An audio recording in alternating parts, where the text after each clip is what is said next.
What's going on, everybody? This is Toy Addict 26 here, back again for a new episode of Toy Addicts Anonymous. And today I'm super excited for the guest that I have. This is somebody that's significant and pivotal to the toy industry. He's been behind a lot of projects, and you'll see that you probably own tons of stuff that this guy has designed. So let's go ahead and bring over our guest. What's up? What's going on, everybody? My name is David Vonner. I'm 49 and I'm a toy addict. That's right, man. That's right. And hey, you know what? I think being a toy addict myself and just buying the toys is one thing, but being a toy addict and actually designing the toys, that's just a whole other story. So talk to me about that. Like, basically, what got you into toys? Is this something that you carried on from childhood? Did you pick it up later on in your teens? Talk to me about that. How did you get into toys in general? Well, I've always been into it. Really, it's never really been something that I got into because I've always had toys around me, like literally, like comic books and toys. I've had them literally around me since birth, in my crib. So, and I'm the only child too. So, on Christmas, like when I was a kid, like, my relatives would, open up their gifts and everything, but then they will all come to my house to play with the stuff that I got. Like, that's how many toys that I got. Like, it was a tradition for everybody to wake up in the morning, open up their gifts, but then it was like, we got to go over, Gail and Two's house because Two got all the toys, my nickname is Two. So, like, that was a thing, that's how many toys. Like, I would literally, like, walk out on Christmas Day and it would look like just Toyland, So I always had it, and I guess because the way that I would play with my toys, like just always in story mode, and also being a comic book collector, I think that's where it kind of started. I just kind of had them up on the shelves, kind of had them around, post them out and stuff. So I kind of became a collector before it was even a thing called a toy collector. And it just kind of grew from there. And actually, the first true, honest, when I can actually say toy collector, I mean, someone actually, seeing something, buying it for the purpose of buying more and displaying them and all that, was my best friend's older brother, Rich. Like, he was the first person I ever knew that did that. And he did that with his Master Universe, like when it first dropped, like, when we all fell in love with it, but he really, really fell in love with it. And his dad had like a wood shop, down in his basement, so Rich had cut like blocks of wood, drew the Motu characters on there. And then every time he bought one, he would draw it, on the block of wood and then display it on his wall, like, make a little shelf for it, and this was back in like, 83, 84, so, and nobody was doing this, but we just thought like Rich was always like very creative with like, just showcasing stuff. Like, he would have his bike hanging on the wall that looked real cool. He would do stuff like frame his jersey and stuff like that. So that was just Rich being Rich, So, when he did that, that was something that we thought was cool too. So I kind of like started setting up my guys like that, and then started drawing, my guys too, and that's kind of like where it really started. And it's funny because I'm not really, I even though I'm a toy addict, it's like I am and I'm not. I'm not really a real serious collector. Like, even working, like, I never really, there are very few lines I actually collected with a purpose. I really just collected stuff that I liked, and mass accumulation. I kind of had everything. But now I'm very much more like, if there's something that, that I see that is like super dope or super unique, I'll get it. But, I have been working on actually being a non-addict, going through counseling and going through the 12 steps. Because I hear you, man. It can be a lot, It's a slippery slope, man. Yeah, the things that you own can start to own you. Yes. You gotta start finding space for it. You gotta start, convincing yourself why you need to buy something else, or it just becomes so bad. And for me, it got real bad when I was at Toy Biz, when I was at Marvel. Man, it was like, it was crack, man. I mean, and that was like it. That was the heyday. That was the heyday of action figures, right? Like now, looking back on, people want to call it the golden era, but I mean, we had like Palisades toys. It was our stuff. You know, there was DC collectibles, and NECA was hot. McFarlane was hot. I mean, it was Plan B. It was a whole bunch of stuff. You know, Soda Toys. It was a whole bunch of stuff that was out at that time. On top of, you know, statues, minibus, graphic novels, comic books. I mean, it was hot. You know, it was like, because it was kind of like the resurgence of comics, right? So, Exactly.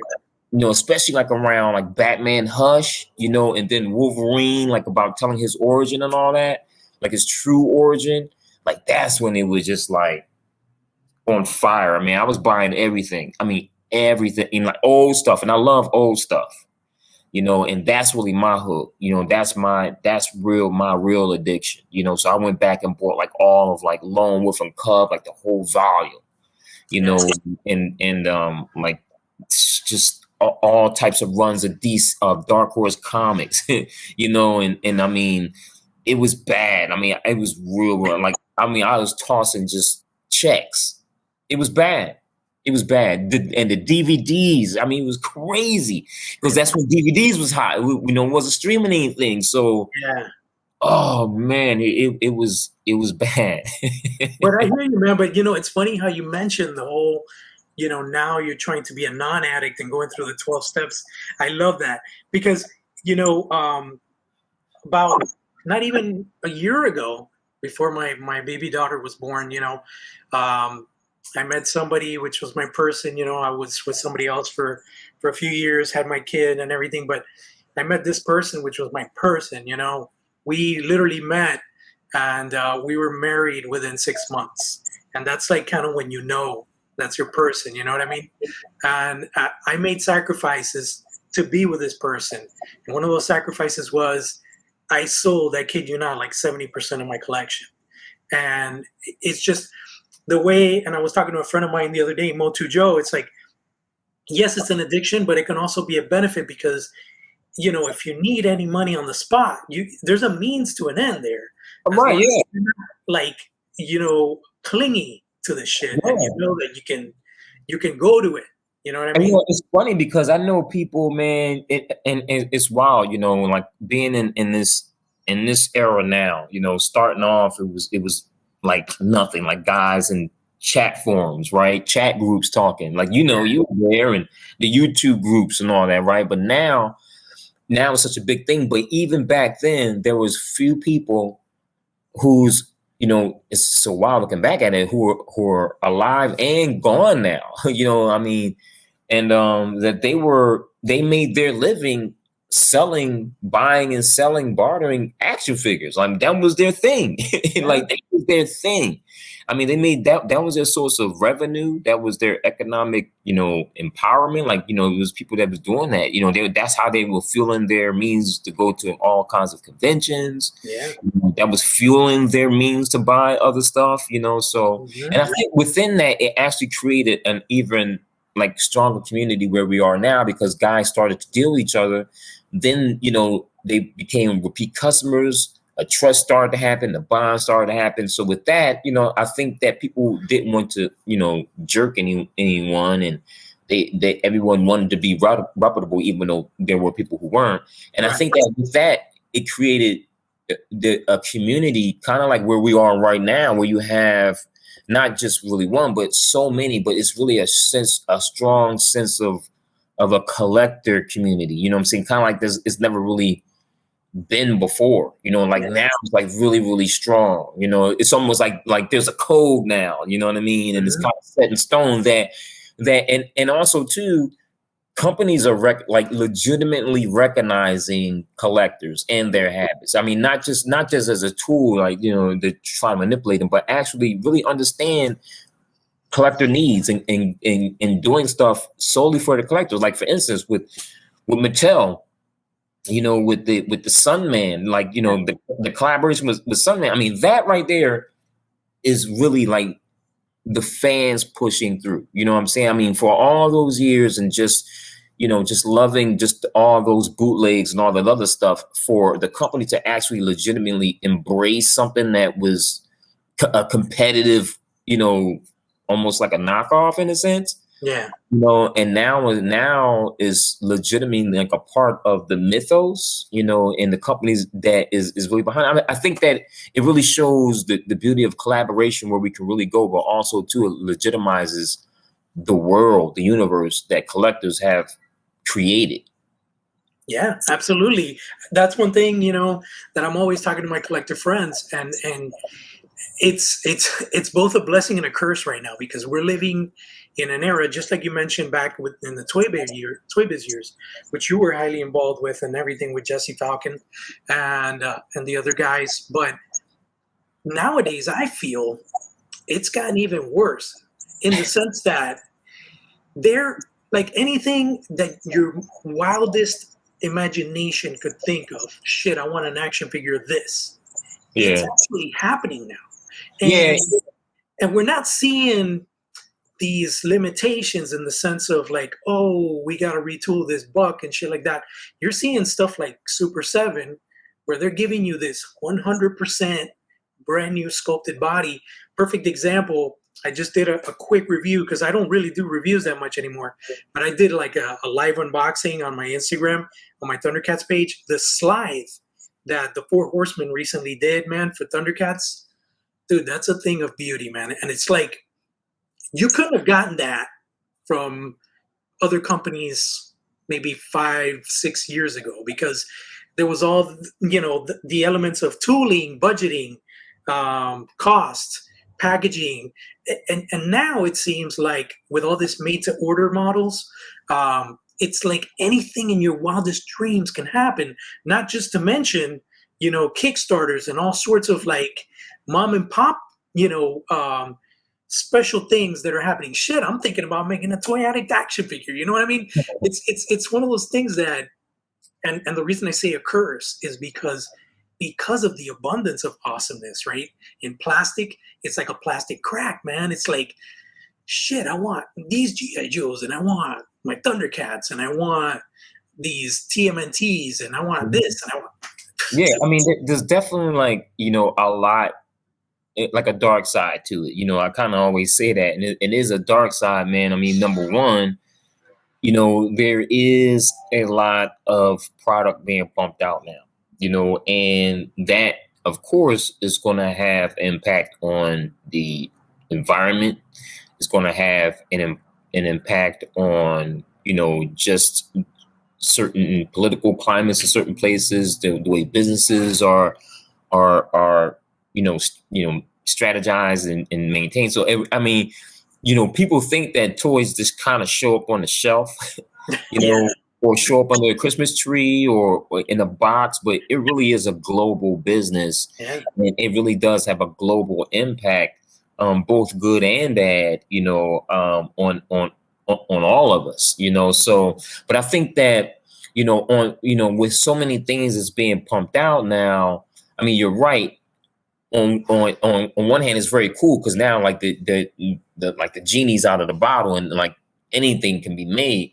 But then it's like, well, what can be made that's good, or what out there is worth following, worth purchasing, worth investing in, worth contributing my time and energy towards. And I think that it's kind of like how the in a way, and the toy industry is kind of like the comic book industry was, in the 90s. Like everyone was cranking stuff out, and everyone was buying stuff. Yeah. But I'm seeing like a lot of guys purchasing a lot of items, man, that are just buying it in bulk to resell it, or for it to have some type of increased value. And I don't really know if the passion is there, which is kind of forcing other companies to like just do more stuff. I mean, it's kind of, it's strange. It's in a weird mix. So on one hand, you're right. It's like we're thriving and surviving like no period before. But then on the other hand, it's like, man, like this really seems like the bubble's about to burst, and and you can actually see, you see guys complaining, things happening with G.I. Joe, and all the distribution problems with that, and or you seeing guys complaining about the Sentinel, and it's like, it's like these waves of panic are going and coming, and it's like, can we enjoy what it is first, enjoy it, embrace it, before we kind of get into all of the other stuff. So I don't know. It's we're in a very good spot right now as far as like where we are in visibility wise, what we get into as a product, but it's also, everyone has an opinion too, and you're starting to see a lot of things that in my mind create the atmosphere of, it looks like the bubble's going to burst, but hopefully it doesn't. Hopefully, Right. maybe we can expel some gas and, repair, what I mean, but not bust, so. No, I hear you. There's definitely way too much volatility. Everybody is like the most informed critic. You know what I mean?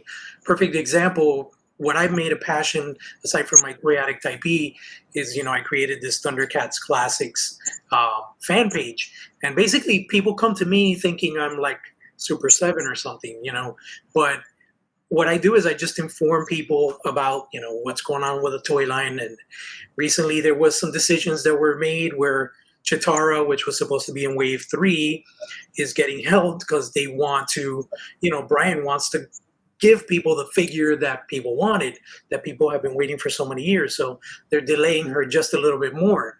But man, if you see the backlash about that, it's like, it's been like 2 years. This is ridiculous. You got my money. And I mean, it's amazing. I mean, I'm seeing people right now who have bought the Sentinel, who immediately are taking it apart. Immediately. And it's like, I mean, I have never done anything like that when I was a kid. yeah. I still don't do that now. Like the only time I dismantle stuff is if I'm working on it, or if I need to figure out, what is going on, like tinker around and all that. But if I'm buying something, man, I'm buying it because I love it, because it's cool, because I'm experiencing. Maybe I'm with my boys, or it's triggering something. But like, I just love it for what it is. I mean, I got the Sentinel right here in front of me, and I mean, it's dope. The thing that I wish it had was sound. That's what I wish. That's what I'm worried. That's the thing that I want. I wish it had more play value. That's the thing that I wanted to have. But I mean, other than that, is guys are dissecting this and complaining about it when it's like you don't even play with it, right? You're worried about it toppling over your collection before you even give it a chance to breathe out the box.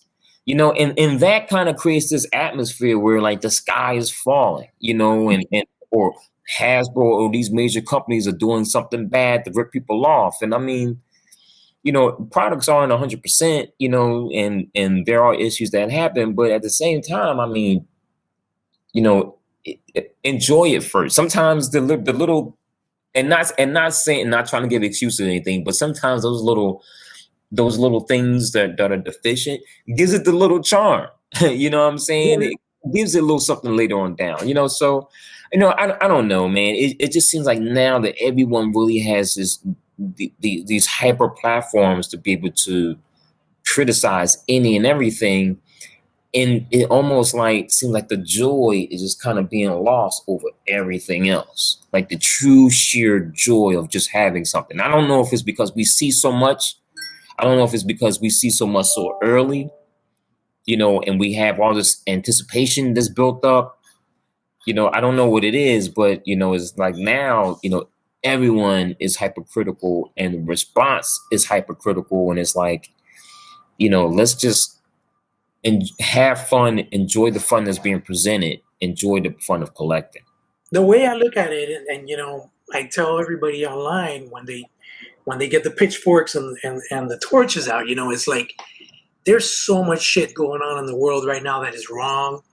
Like, why can't we find joy and happiness and brotherhood and just have it give us positivity, not create negativity. Right. Or just enjoy what you got. You know what I mean? Yeah, man. At the end of the day, they're fucking toys. You know what I mean?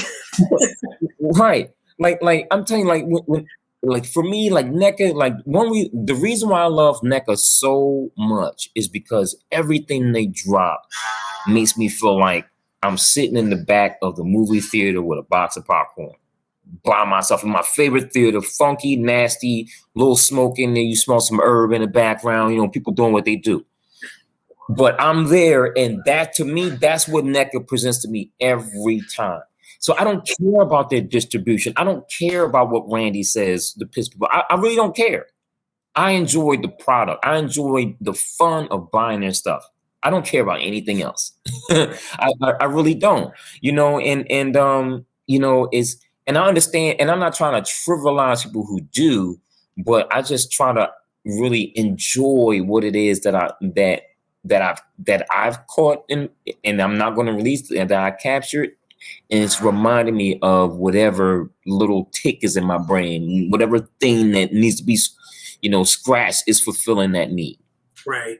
And it's funny because you mentioned the whole, like with NECA, it's true. I just opened their Gargoyles Goliath, and man, that thing is beautiful, bro. It's dope, right? The packaging, it's just incredible. Like it makes you feel like you're sitting in front of the TV. Yeah. But you fell inside of it. You know what I'm saying? Like you have it in your hand. Like that's the feeling that, like, for me, man, that's when I literally go to a trance. When I see something I go into a trance. And then it's like the whole process. Like I pick it up, I see it, I pick it up, I feel like the weight of it, how heavy or light it is or whatever. And it's the whole thing. When I open it up, I mean, I want to smell it. That's the first thing. Yeah, that new toy smell, man. Oh man, like that was a thing that, like, Toy Biz, like back in the day, you could smell that PVC, man, and it was like, I mean, in the paint, it was literally like getting high, and I actually tried to mimic, like smelling the old comic book, like going to the old comic book shop and you smell that old newsprint. Yeah. Oh man, like there's nothing like it. There is nothing like it, and to me, it adds onto the whole experience. Something like I even tried to replicate. Like I tried to make the Marvel Universe action figures, or at least the card or some part of it, smell like an old comic book, right? And I remember bringing in like old comic books, given to the chemist. We broke it down. It was like doing perfume samples. Like they would break it down, all the different type of scents and all that stuff. Like it's awesome, man. It was crazy. I mean, ultimately we couldn't do it because of cost. But it was like, but it says something to harken back to Strawberry Shortcake and all that. I mean, our experiences are tied to all of our senses. Absolutely. And we never really get out of that. We just age up within it. I mean, it's the same thing. Like, and as you're aging up, that to me is how far or how in tune can you be with the references from the past.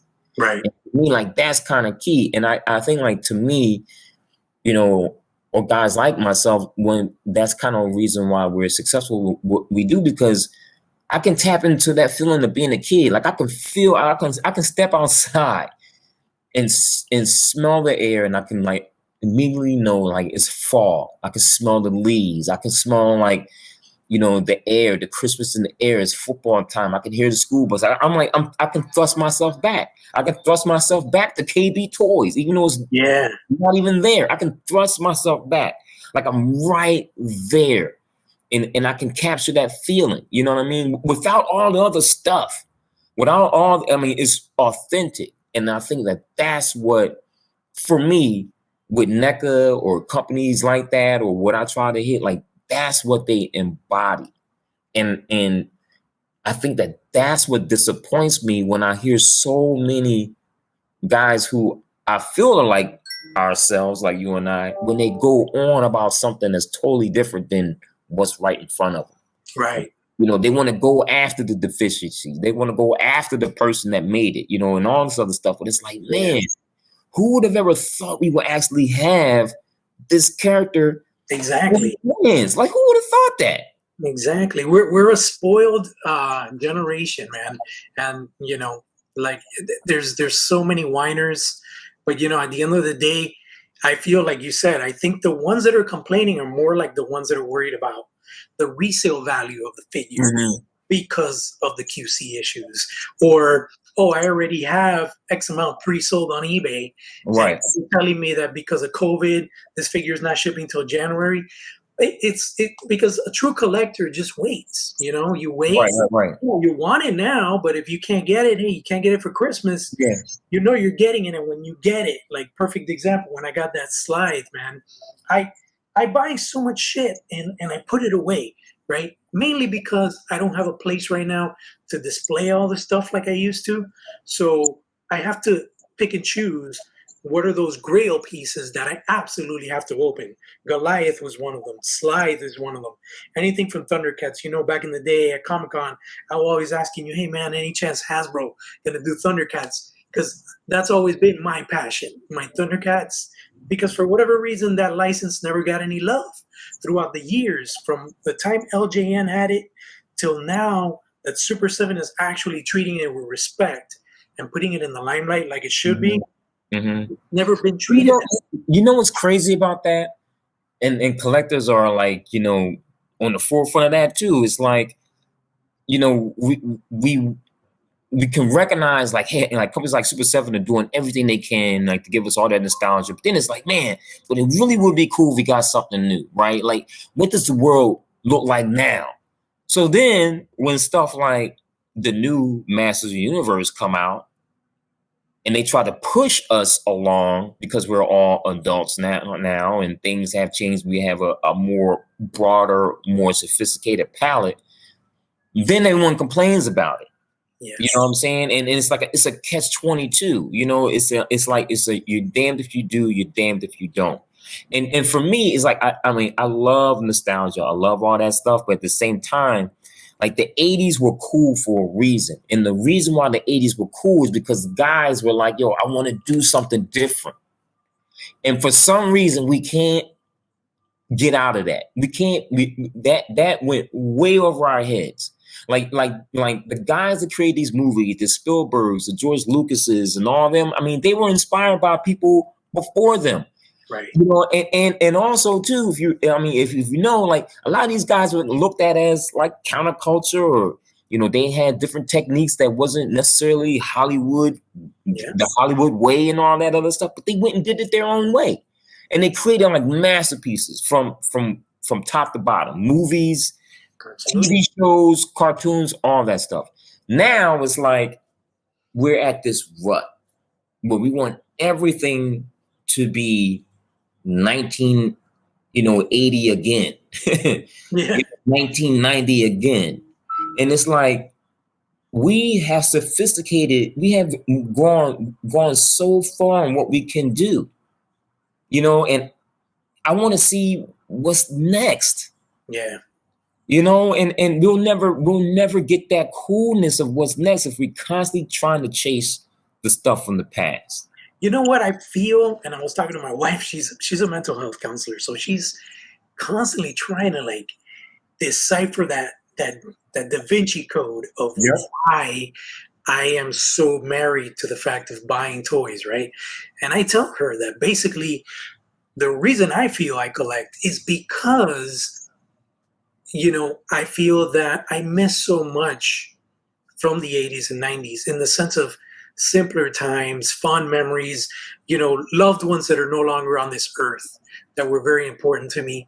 And I feel that those things have direct connections to that nostalgia and that warm feeling, just like you were describing, the smells and art. I mean, it definitely does kind of tap into an ancient thing within us. Like, I mean, toys are not a new phenomenon, trinkets, toys, relics, idols, whatever you want to call them, have been around for thousands of years, right? Yeah. And mainly because kids need to be occupied. I mean, kids are brats. Kids have. I mean, I was just watching Lucille Ball today, the Lucille show, not I Love Lucy, but the later ones, when she was older. And she was graduating high school, right? She was the oldest person graduating, and she was reading a quote about today's youth, right? How today's youth aren't, don't really care about the days of the past, and how they can't be trusted, and I'm in fear of the future and all this other stuff. And the quote was from Socrates.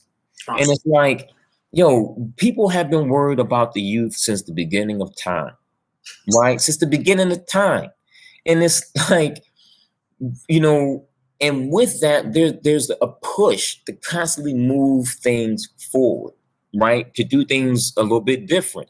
And when we get to an impasse where things really have to come to a critical change, no one likes that big change.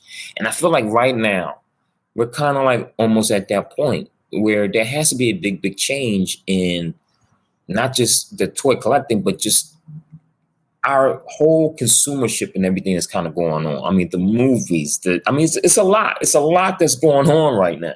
Yeah. On top of everything that's going on in the world. I mean, the toy world is like a microcosm of the actual world. I mean, it's like everything that's kind of going on in the toy world. I mean, it's going on in the real world too. So it's just amazing right now that we are at this point right now. But it's like I wish that things were a little bit more simpler. But I also love it. I kind of love the drama. I love that people talking. I love that people chattering. It's a give and take. It's kind of like where we are right now. Like it's also an entertainment part of it too. That I think that the creator that the toy community has created, that the toy industry still don't know really how to capitalize off yet. There's a lot of energy within the toy collector movement that I think that companies now are starting to tap into. Like it really is a whole economy in and of itself. And I might be rambling, kind of going on other stuff. No, but yeah. But it's kind of like, an economy in and of itself. It went from guys just buying toys and action figures based on comic book, things and experience. But now it's like you got guys who make custom pieces. You got guys who sculpt. You got guys who make T-shirts. You got guys who make packaging. You make guys who make, who make custom lines based off of lines that no longer exist, right? Like and you've created, like, guys are opening up their own shops and selling it. Guys are figuring out, I can maybe paint something for you and I can touch your stuff up and make a business out of that. Maybe I can start shipping stuff. Maybe I can be a little toy warehouse. Maybe I can be a little KB toy store. Like, it really has grown so much. And that's the cool part that I love about it too, to actually see how it's branched off into so many different things to the point where it's an economy in and of itself. A lot of guys are doing a lot of things for this community to sustain without the need of big companies. And that's pretty cool. Yeah, definitely. And that's one of the things, I've talked to you about. Like, I've been thinking about different ideas, the artwork here behind me, that's done by me. And, I feel that I have a talent and I have something I still don't know quite yet. Like, I want to dabble in, making some customs or possibly get into digital sculpting. And we're doing it now. Like this here is also an extension of that stuff, right? Yes. Like the entertainment part, the content part, like being more informed. Like, guys are talking about stuff never before, right? Yes. And it's like, actually, like, these podcasts have spawned certain things in the aisles right now. Right. Like certain collaborations, you're seeing certain things like that kind of came from guys talking about it. Yeah. So like, that's what I'm saying. Like, like, even though it's like, people want to do the hands-on creative stuff, there's so much more that is in this toy world so right now. And it's like, that is amazing to have been a part of, because I never thought I would be able to see anything like that, like the growth of, like, the birth of rock and roll or the birth of hip hop or something like that. I never thought I would see, like, the birth of, like, this collector world that we're in right now. Like, I never would think that I would be a part of that. It's like a toy renaissance, or a creative renaissance. Like you said, there's a lot of collaborations. Those are things that I've thought of because I know a lot of people in the industry. Instead of me going out and trying to sculpt something, I could get somebody that is already in the trade and can kind of put my vision into three-dimensional form and work things out that way. And like you said, yeah, there's people making those moves right now. There's Kickstarter programs. There's all sorts of stuff going on, and it's definitely an exciting time to be a collector. I want to know, in regards to collecting, like, since we've been talking about economics and stuff, at any given time in your life, did you ever feel like you purchased what I would coin like a shame piece, like something that you probably paid like an exorbitant amount of money, that you're probably ashamed to say, or maybe something like you didn't pay a bill on time just to get this certain collectible. Is there anything like that Oh in yeah. Oh your yeah. I mean, like, a lot. Like that's what made me change. like I'm telling you, man. Like I mean, like I had the Lone Wolf and Cub. Lone Wolf and Cub is my favorite comic book storyline ever. And if you haven't read it, you need to read it. I mean, it is one of the dopest. I mean, the Wolverine that we kind of love now kind of came out of Lone Wolf and Cub, right? Like a lot of movies have been inspired by Lone Wolf and Cub. I mean, it's just a lot of storytelling. It's just a really dope adventure. And Dark Horse had reprinted everything, retranslated everything into like, what was it, like 28 volumes or something like that. And I bought the first one at Midtown Comics at 12:45 p.m. I read it. I read the first story. I went back after work and bought the entire volume, all 27 volumes in bags, carrying them back home. And I'm reading them on the train back home. I mean, I am completely hooked. And I didn't even realize how much money I spent on it. Like I just kind of handed over. like you didn't care. You just said take my money in. No. and it was also around the time when a particular bill was supposed to be paid in like in the account, the money wasn't there, and then blam, like that was like, oh shit. And I was just like, how do I explain this? Right? I just went there, like, how do I even explain this? Right? And I kind of went right into shame mode because of the nature of how what we do has been viewed. You know what I'm saying? Like, even though we are just wasting our money on material things, but it's like, I think also too, the things that we love have been viewed for so long as being trivial. Right. And I think that when we get to a point where we can, spend our own money, whether we spend all of our money or not, whether it's expensive or not, we still kind of feel almost defensive about when kind of a little defensive when something happens or someone says something, because it's been trivialized for so long. Right. Especially like the older collectors, like, we couldn't talk about the stuff that guys talk about now. I know. That just didn't. I used to be embarrassed to walk into a Toys R Us at one point, probably like when I was 16, 17, until I ran into like an older gentleman's, probably like in his late 50s, shopping cart full of action figures. And, I've always been like a social person. And I just approached the guy and I'm like, so how many kids you got? Because you got a lot of stuff there. Your kids are lucky, man. And he's like, I don't have any kids. This is for me. I'm a collector. And that kind of opened my eyes to, holy shit, wait a minute. There's a collector culture and you don't have to be a child to buy toys. And then that took me to going to Borders and picking up an issue of Tom Art's Action Figure Digest and finding out that Star Wars Power of the Force line was being planned by Hasbro. And it started me on this journey that I've never looked back. I literally, from my job at the time, I bought a ticket. I had a business card.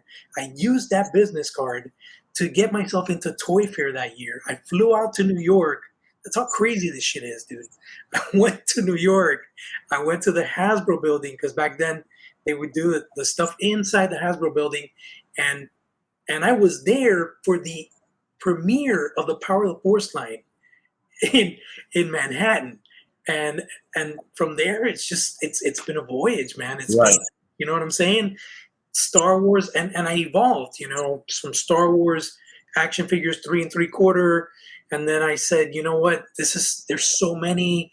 And then, Black Series. And now there's 6-inch Star Wars. And I'm moving on to this. And as we get older, we evolve, we cherry pick. And like you said, we're a lot more selective now. The challenge that I find is things like, for example, NECA launching Universal Monsters now, launching Gargoyles, launching all this stuff that's going after my heart. It's like, damn, man.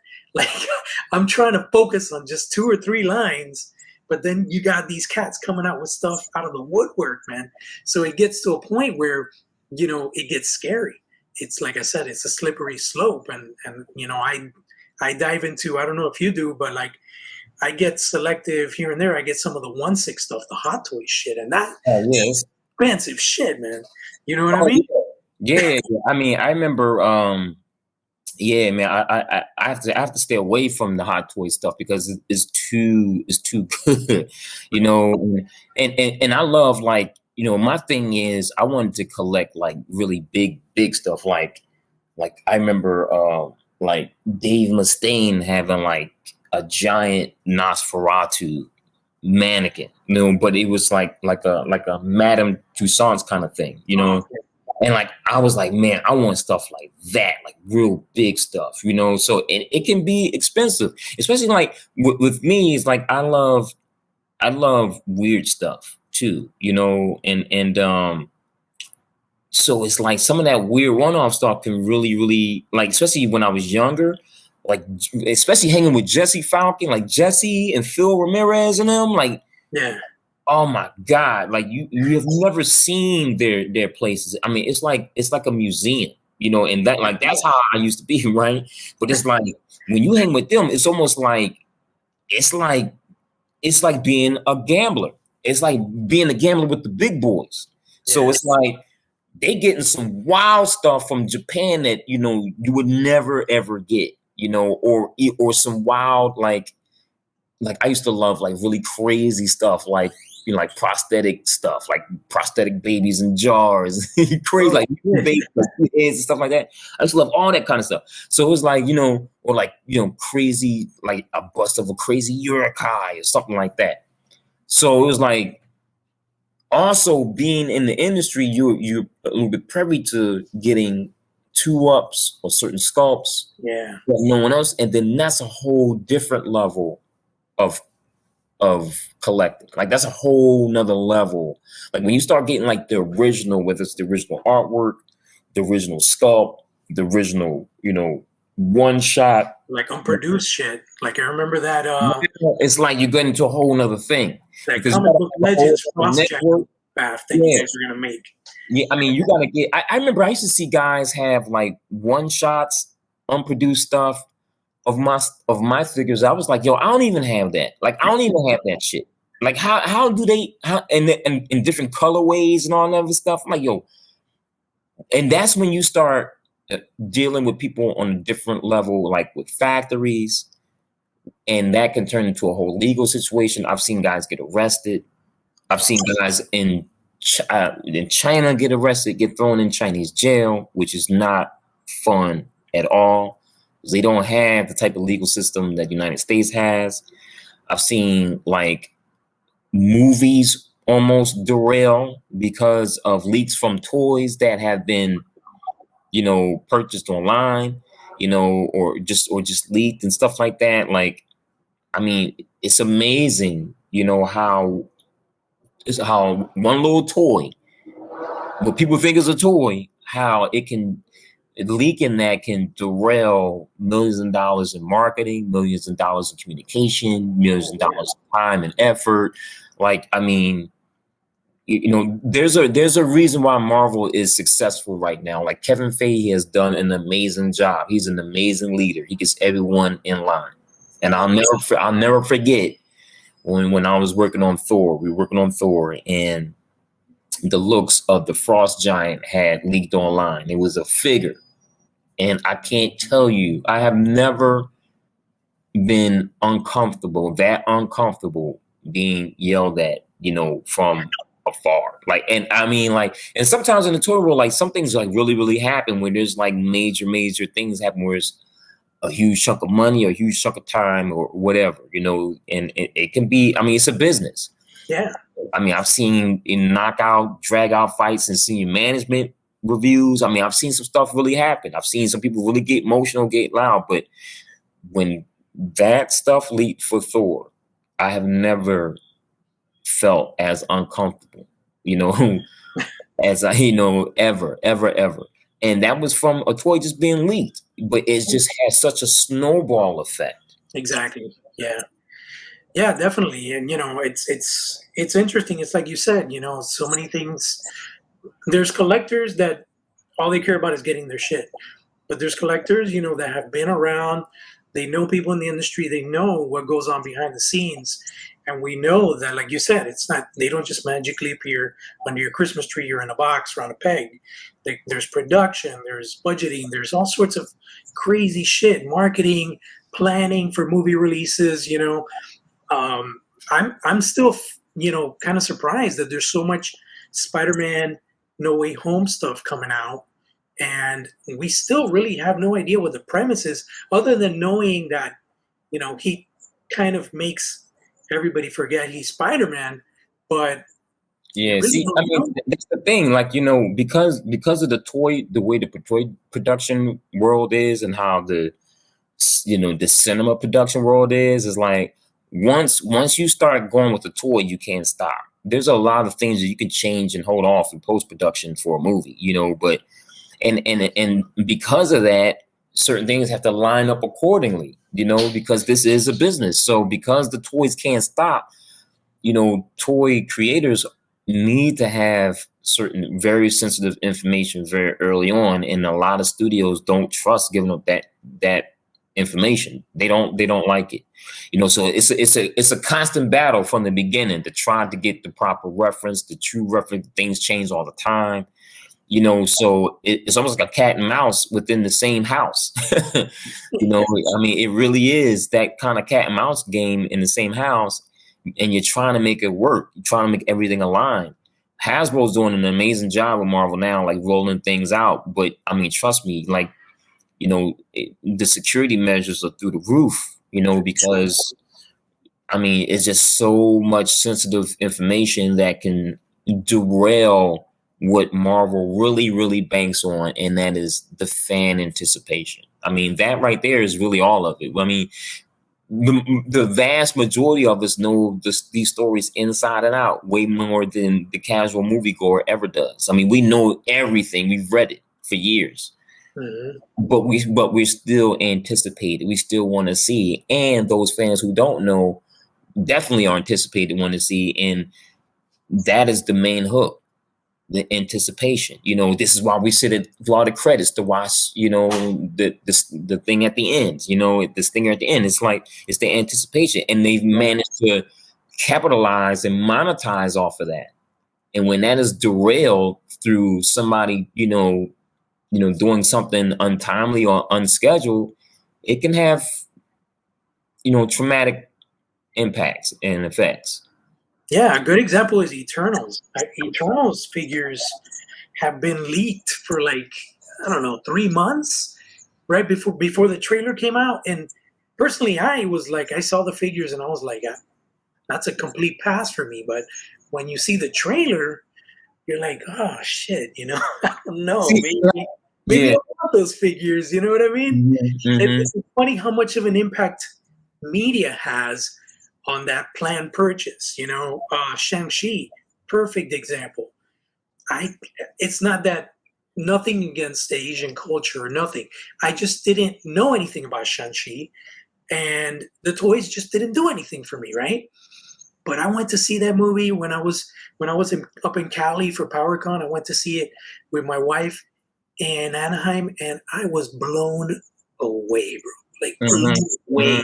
The visuals, the story, finding out who the true Mandarin is, all this stuff, and the Easter eggs. And now I'm just like begging for Dwight and the team to like do some revisits and and that's the thing. Is like, why and that's what I mean by before. It's like the moment we see a toy, oh man, I hate it, I don't like it, that's not what I love. But then when we see it, it's like, oh my God, I love it. And it's like, why do we it is really like trying it not trying, it is being defensive, being negative before we even get a chance to see what it is.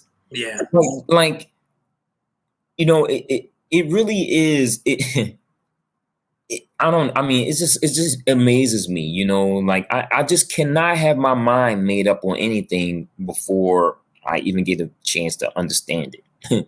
And particularly now with Marvel. I mean, like, I'm gonna tell you right now, Marvel can do a, whatever. They got Alpha Flight. They can announce an Alpha Flight movie, and I'm gonna tell you right now, I'm gonna be right there. Now, on the surface, I might bitch and moan about it and everything, but I'm gonna tell you right now, they're gonna get my money. Yeah. Because it's Alpha Flight, and I guarantee you, if I see the figures, I'm probably gonna. If I see a pup, if I see a box, if I see a snow, I'm gonna get it. I'm going to get it. Yeah. No doubt about it. There's no, and I'm quite sure people will complain and all that stuff, but there's no way in hell I'm gonna miss out on Alpha Flight. Right. I don't care. So I mean, that's just it. And I think like now Marvel is kind of like for the older guys that kind of at that level, and they really got to deliver, and not half-ass a product. But we know that if whatever title is going to be announced, we know we're going to get something cool behind it. We know it. We're going to be ticked off in the beginning, like we always are. My boy Adam Van Wickler would tell you. He'll tell you, and people who know me, they'll tell you, I hate it. I can't stand Avengers. I can't stand Endgame. I can't stand it. I cannot stand it at all. I can't stand it. Cannot. You're like my boy. He's like, because it's not comic 100% comic accurate. It's just like a whole. Yeah. But I tell you what, there was no way in hell I was not going to not see Thanos on screen. There's no way. There's no way. Civil War. I don't like it, but there's no way I'm not going to see that action. Yeah. There's no way I'm not going to not see that battle. So guys complain like it's an easy pass for me and everything like that, and it's like, man, like slow down. Let's wait for Christmas to come, right? Let's wait. Let's see it. Let's smell it. You know what I'm saying? Let's hold it. And then later on, we might be like, yo, I got something good.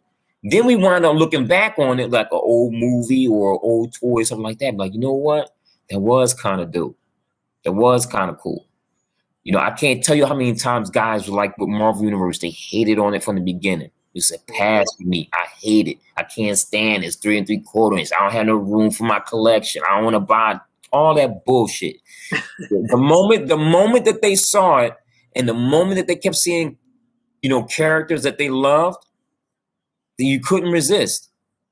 Because that's why we bought the comic books. That's why we sat on the floor and watched the cartoons. Like, that's what's going through my mind.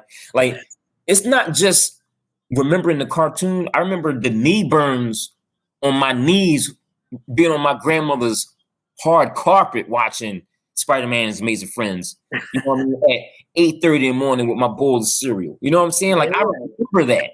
That's right. Like it's not just sitting there watching it on front and like, hey, yeah, I gotta have it, and then I'm gonna sell it. Like, no, I mean, I love this stuff. I remember it. I remember every scent, smell, taste, touch, the feeling on my pajamas, my underoos. I can smell them. I can smell my grandmother's soap that she used to use to wash my Aquaman underoos t-shirt. Like, I can smell it right now. Awesome, man. That's amazing. You know what I mean? And so because of that, there's a part of me that don't care if I hear that my sentinel needs are, there's a problem with it. There's a part of me that don't care if NECA is going to be late. There's a part of me that really don't care. But when I get it, I'm going to love it because I love what it is, or I love what it was, or I love what it did to me. Like, I'm not gonna not enjoy it because I'm an addict. I mean, I never heard any and I've been around addicts, like real addicts. You know what I'm saying? And they would sit there and be like, "Man, this crack is bad. This is some whack crack. I can't even feel nothing." You know what I'm saying? Like, I've seen that. I've seen shooting up. You know, talking about, don't do this. You don't want my life, but they still hitting it. Yes. And it's because deep down, man, there is a fervor. There's something that just cannot. There's a scratch that can't be. There's an itch that can't be scratched. You know what I'm saying? There's something that's gonna always entice us. Always entice us. And you know what? We could all be doing worse things, like you said. We could be hitting the syringes or hitting that pipe, you know, or gambling, but instead we're addicted to the plastic crack. And it's something like you that has such a significant connection to fond memories of your childhood, just like me. And it's things that bring us joy. It doesn't really have a negative impact on anybody else unless you're not financially responsible. And that's where, you know, there's a lot of people that, like I said, it could be a slippery slope. I find myself sometimes tracking back and I'm like, wait a minute, I gotta go take a look at all these pre-orders from Hasbro Pulse because there's too much shit dropping all of a sudden. And it's like, I gotta slow down, you know? So it's just, it's an ongoing thing, but it's something that it defines us. It's our personal identity, you know, part of our DNA, basically. You know what I mean? Yeah, I mean, I have to have like the colorful stuff. Like I really have to have comic books around me at all times. Like I got them under my bed. You know, I kind of keep them at arm's reach, and like at all times, man. Like that is like almost like my Linus's blanket. Yeah, is like my comic books. Like I have to have that 4-color page. Like I just have to have it. You know what I mean? Like, right. And as I get older, you know, and it's funny, and I think this kind of plays a part in it too, because you mentioned that your wife is in a mental, you know, in the mental health field, and it really does something to you. The older that you get, the more despondent you are with the world, the more you want to go back into a place in time that wasn't like that, you know. And I never really was worried back in the day. Like I just had the toys, but now I'm way more selective because I'm just more aware. You know what I'm saying? Like I may pick up something that totally is not part of my collector or just curiosity, because that's another thing. Like being a toy designer, you're just curious by nature. You're picking up stuff, not just toys, but anything, and dismantling, figuring out, tinkering, and all that other stuff. But you know, it's like, you know, being able to kind of step back, you know, and just kind of appreciate what you have, you know. Like now it's like I'm at that point in my stage, and I kind of feel like that's kind of like the natural progression, you know. Is either you kind of get where your tastes kind of are, you know what I mean, and so I mean, I like more exclusive stuff. I like more hard to get stuff, but I like stuff it could be smaller, you know, whatever, easy to get. This is cool, but I'm just more selective with it now. You know what I mean? Yes. And with that selection, with being selective, I think it's a little bit more meaningful to it now. Like now, when I buy stuff, I'm like, yo, like if I get like a boss fight figure, I'm like, yo, I know these dudes. Like, or if I get like the Valaverse or something, I know this guy. Or you know, if I get something that's like is painted, you know, by, you know, Jason Wise, you know, like I'm like, yo, man, it's like my friends have, like, and that's kind of like how it was with the Toy Biz stuff. Like, man, we worked on that. That's cool. But now it's like, man, like that cat worked on this and this. It's like being in the music industry. Like I can get this full body of work that these cats that I know or that I admire worked on. So now it's like different, you know. Now it's like when I buy stuff now, it's like, man, I just really appreciate everything that everyone put into it, as well as it's really cool as shit too. Yeah, absolutely. You know, a perfect example things like this, for example, I don't really get a lot of import stuff, but man, I always love Dark Stalkers. So this is a line that Storm Collectibles announced, and I'm in it, man. Like, it's like they're like freaking $80 a piece. But Yep. how can I not have Dark Stalkers? I remember I used to have the Dark Stalkers figures that you guys did back in the day. Remember, it was like 2-packs, right? Yeah. So it's like I can't wait to see, super articulated versions of Morrigan and all these characters that and that's that connection of being at the arcade with my boys, Dark Stalkers, and it's those connections and those things that as we get older, like you said, they just have more significance to us. It's not just about buying this figure because it's going to be double or triple and I'm going to make money off of it. It's more like I'm buying this because it makes me feel a certain type of way. You know what I mean? So yeah, definitely. Yeah. Especially before, like you were buying because you want to be the king, like the king of collecting too. Like sometimes it's like, you got your empire, you're amassing your empire. And it's a lot of that too. Like, I'm king of this entire thing, you know what I mean? And it's so massive, especially when you have more, like I used to have stuff on the ceiling and all shelves and tables, everything. So it looked like you're just like overran by like your imagination. Like this is all my imagination, my badge of honor being thrown. So it's a lot of that too. Yeah. It's a lot of machismo in collecting. That's for males and females. You know what I mean? It's a lot of like, I'm gonna take you out just by the sheer mass of my collection. Yeah. you know, so that's until you need to move, and then that's when you're like, shit, I gotta pack all this shit. Yep. Move it over here. Yep. Well, it's funny you say that, but the one thing I never ever buy into, is when I hear a collector says, I don't have enough room for this. Like, I actually love when they say that. Those are actually the words that I want to hear, because it drives me that much more to really hook them.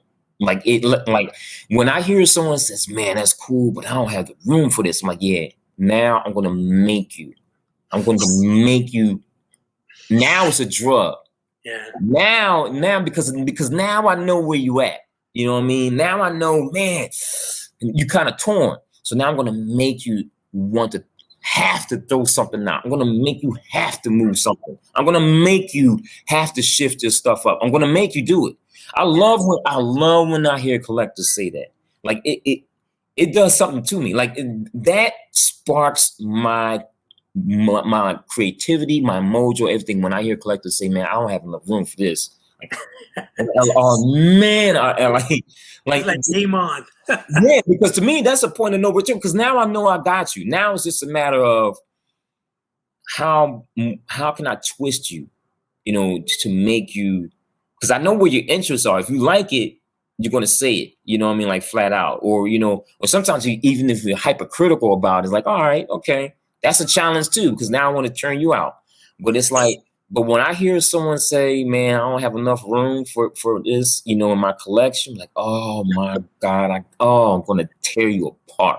I'm gonna take it. And then to me, that's the other part of collecting. See, that's when it becomes like how it's like a crack.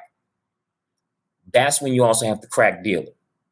And that's when I'm like, yeah, I'm gonna push the block. I'm gonna push this everywhere. I'm gonna make you, I'm gonna take this over like the Carter. I'm gonna take over this entire building, and now I'm gonna make you get it. You can't buy my product nowhere else but here. Like that's kind of what's going on in my mind, because now it's like a personal challenge. You know what I'm saying? It's a personal challenge. I want to try to hit every aspect of why that person said that. Somewhere it was cool enough. So I'm like, yo, let's really pump on all that. Let's try to find that wedge. Like let's try to find that little nuance that we can really hook them even more. We can break them down. Like, you know what? All right, I gotta get it. I gotta get at least one. Yeah. And that's all I want. I want you to buy at least one. If you buy at least one, then I'll take your full and honest opinion if it sucks or not. But if you buy one, chances are you're gonna buy another. Whatever it is. Whatever. Right. I hear you. That's just like that Galactus that just dropped, man. I was like, where am I gonna put that shit? But how can I not have this. Right. You got to find a place to put it. Like you can't let that. I mean, can you imagine? I mean, like, come on. This is toy addicts. We toy addicts. Can you imagine being a real addict and you're gonna let the pharmacy being closed stop you? You're gonna let the liquor store door stop you? I mean, come on. You really gonna? I mean, that don't. If when people are full blown, they let nothing stop them. They get very innovative, very creative. Yeah. I remember one time there was a guy I saw. He was, and this is very bad. Please don't do this. But I saw a guy. He was severe alcoholic. It was so bad that he created a mini bar in his car of different drinks that he can actually make. And it was this weird, like these weird tubes and everything. So it was like, it would combine, the liquids would combine in the tube and he would just suck on it, right? It was wow. But when he got pulled over and got caught with it, the judge was like, this is really so innovative that you could have, applied this to like really practical. Yeah. I mean, because it was really, it was hidden in the car. It was great. It was chilled. It was all kinds of stuff. He went from creating that to now he need a breathalyzer to start his car. Yeah. But it's like, yo, when you in it. You find ways to keep it going and you find ways to mask it. So it's like, I understand the nature of being an addict. I truly understand it. And because I understand the nature of being like an addict, I try to apply that in the mindset of the collector mentality and try to push on those same key things, those like engage with them, talk to them, like, just like the guy on the block do. You'll never know unless you try it, I hear you, man. I hear you. But like I said, it was awesome having this conversation with you because, like I said, just talking to somebody that collects versus someone that's within the toy community itself that creates toys for a living, getting that perspective was really refreshing and entertaining, man. And I just was wondering, because I know that you're involved in a lot of podcasts and stuff like that, but do you have like a specific podcast that's like yours? It's like something that I got a lot of stuff going on. I know you do. I know, because I'm always seeing your posts, for the culture and this and that. But I'm just wondering, like, is there anything you wanna plug or anything that you want to mention? I like to keep guys on their toes, man. Stay tuned. Stay tuned. Stay tuned. Because there's a lot of fun stuff happening.